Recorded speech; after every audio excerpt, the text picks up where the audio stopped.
not shy from stirring the pot. You're not shy from tackling controversial subjects. Why do you do that?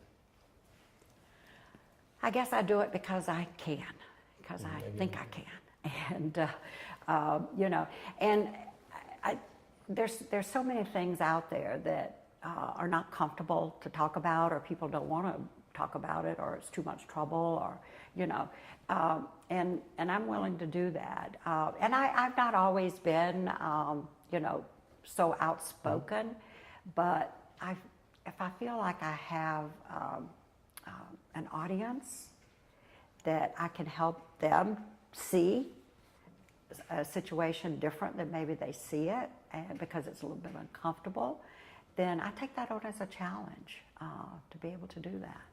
So I remember one of the first speeches you gave in Jacksonville was to a business club that had been that had not allowed women as members, and there were many clubs at the time that were first beginning to allow women, and you were invited as the speaker, and I came to cover the meeting, and there were 4 women in the room and the rest were men, and it was you, me, the waitress, and the club secretary.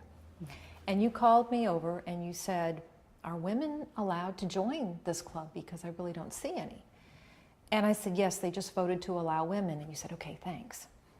So when you got up to give your speech, you said, "I was prepared to talk to you about why women should be allowed as members of the organization, but I understand you now allow them.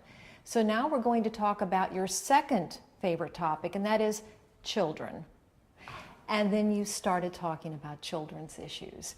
So you have a lot of hot button issues that you are not afraid at all to get behind and talk about. What are those issues, and what drives you to those issues? well, there are a few, and some of those are actually new to my thinking and my need to do something. And one of those is rape in the military. We've been hearing a lot about that in the news, and that's one thing that's just been kind of looked over and jumped over over all these years. But how can we, as a country, allow something so tragic to happen when they're like brothers and sisters, or brothers and brothers, because this is not only a woman's issue, being raped, men are being raped as well. So how can we look at our military when they, within themselves, are committing such tragic crimes? How do we salute them? How do we respect them? How do we thank them for protecting us? And they do all of those things. But it has to hamper just a little bit, you know, the way we feel about the military in general. And when you meet someone, you're thinking, are you one of those men? Are you one of those men? And hopefully they're not, but you never know. You never know. But I'm hoping that this time something will be done. And my thought is, and the folks that I'm working with to help change this, is Protect Our Defenders group. And what I'm hoping is that the whole issue will be taken out of the hands of commanding officers. Because let's face it, it's a fact.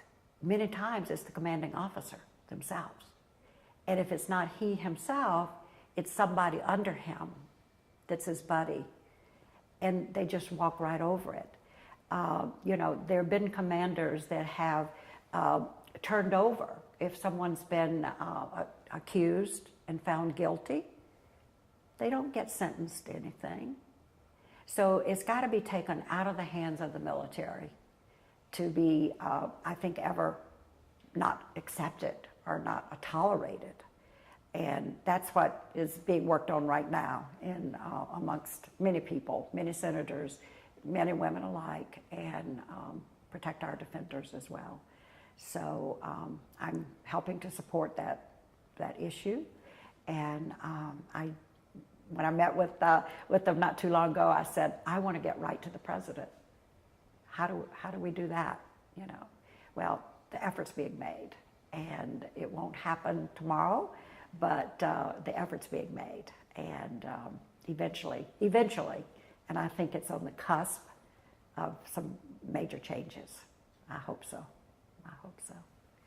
Yeah. And then in addition, you know, I'm all for guns being registered.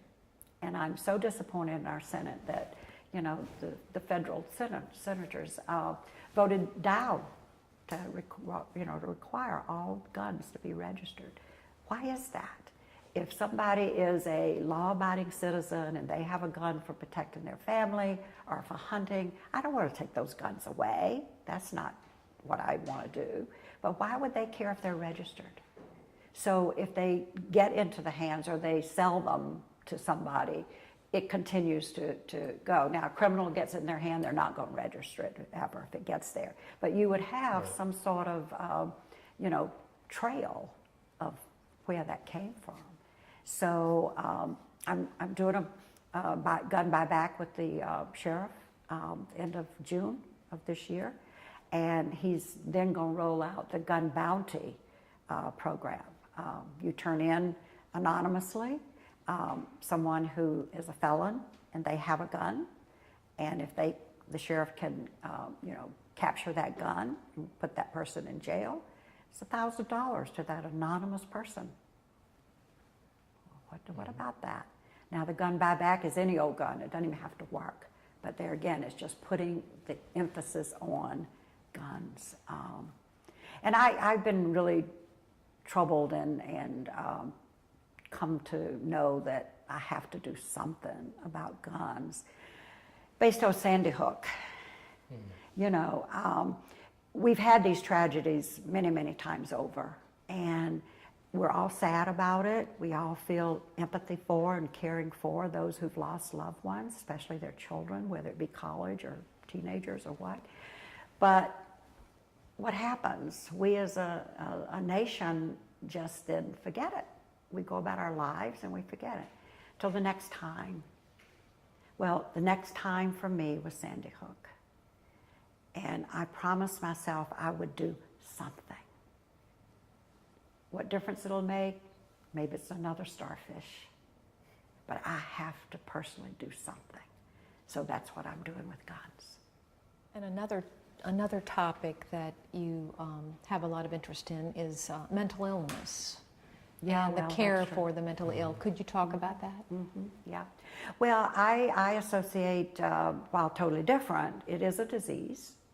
And it's like I went through when my mother was diagnosed with cancer and how difficult that was. Well, it's just as difficult for families to deal with mental illness. And people don't accept the fact or look upon it with the same concern or love or passion to make things better because it's kind of a taboo. It's kind of, you know, you don't say my child is mentally ill, but you say my child had his appendix out or whatever. So yes, I am, and we are addressing that through a pediatric program, to help expand the research, the collaboration with others, and the treatment of pediatric up to, I think, 18, 19 years old children that wouldn't be treated otherwise. And there again, so much of this is awareness. It's to say to people, to the community, to the nation, mental illness is a disease. It's a disease. Right. We must talk about it so that people will not be ashamed or afraid to go and get the help that they need and is out there for them. So there again, it's about awareness. So I'm hoping to see change in that.